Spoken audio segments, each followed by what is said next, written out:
Christmas కేవలం క్రీస్తు యొక్క జన్మదిన సువార్త చెప్పడానికి ఆయన 2024 సంవత్సరాల క్రితము ఇజ్రాయెల్ దేశంలో బెత్లెహేమ్ అనే చిన్న గ్రామములో ఆయన జన్మించినటువంటి ఉదంతం క్రైస్తవ బిడ్డలని మీ అందరికీ తెలుసు. మరింతగా యేసుని భయభక్తులతో పూజించడానికి, ఆరాధించడానికి ఇదే మిక్కిలి అనుకూలమైన సమయం, ఇదే రక్షణ దినం.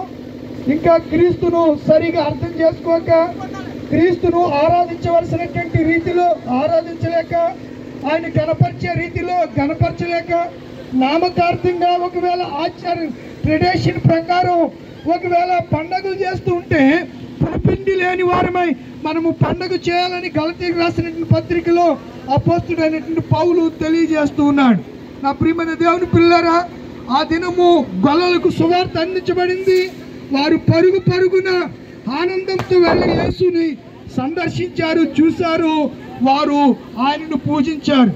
మనకి మిషనరీల ద్వారా ఈ తక్కువ కులస్తులు అని హైందవము చేత వెలివేయబడినటువంటి ఈ జాతికి దేవుని సువార్త ప్రకటించడం ద్వారా దేవుడు గొప్ప హోదాను అనుగ్రహించాడు, గొప్ప డిగ్నిటీని అనుగ్రహించాడు, గొప్ప ప్రాచుర్యాన్ని మనకి అనుగ్రహించాడు.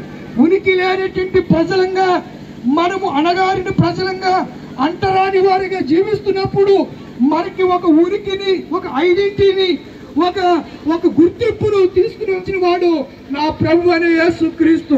ఆయన లోకంలో జన్మించడం ద్వారానే, ఆయన లోక రక్షకుడిగా మనకు ఆయన లోకానికి వచ్చిన కారణం చేతనే మనము ముందుగా యేసు ప్రభువుని కలిగి ఉన్నాము కనుక, నమ్ముకున్నాము కనుక మనకు రక్షణ భాగ్యం అనుగ్రహించబడింది. ఈ లోక రక్షకుడిని, ఈ పాప విమోచకుడిని మనము నమ్ముకున్నాం, మనం ఆనందిస్తున్నాము, సంతోషిస్తున్నాం. చాలా మందికి ఈ సంతోషం లేదు, ఈ ఆనందం లేదు, ఈ గొప్ప భాగ్యం లేదు. ఈ లేని వారందరికీ మనము సువార్తను, క్రీస్తు రక్షణ వార్తను తెలియజేయవలసిన బాధ్యత దేవుడు మనపై మోపాడు. మనము పొందాము రక్షణ, మనం అనుభవిస్తున్నాము, మనం సంతోషిస్తున్నాము, మనం ఆనందిస్తున్నాము. మన లోక రక్షకుడైన ప్రభు యొక్క రెండవ రాకడ కొరకు మనం ఎదురు చూస్తున్నాం.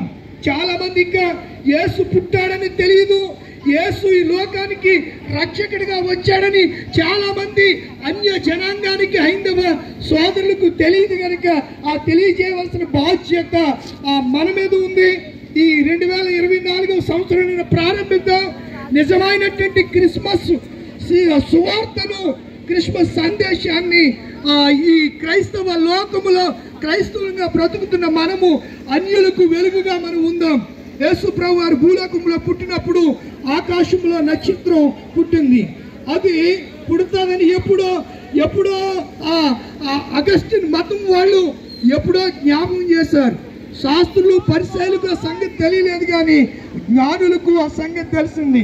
నక్షత్రము యాకోబులన్నీ ఉదయించును అని బిలాము ప్రవచించిన ప్రభుత్వము, ప్రవక్త అయిన యెషయా ప్రవచించిన ప్రవక్తలు, యాలయనగా మనకు శిశువు పుట్టెను అనే ప్రవచనం, ఇదిగో ఇమ్మానుయేలు రాబోతున్న ప్రవచనాలన్నీ నెరవేరి యేసుక్రీస్తు లోకరక్షకుడికి వచ్చాడు.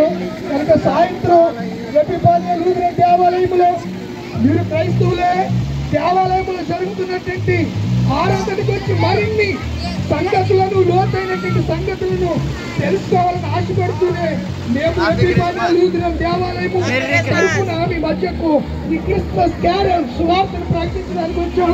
ఈ సువార్త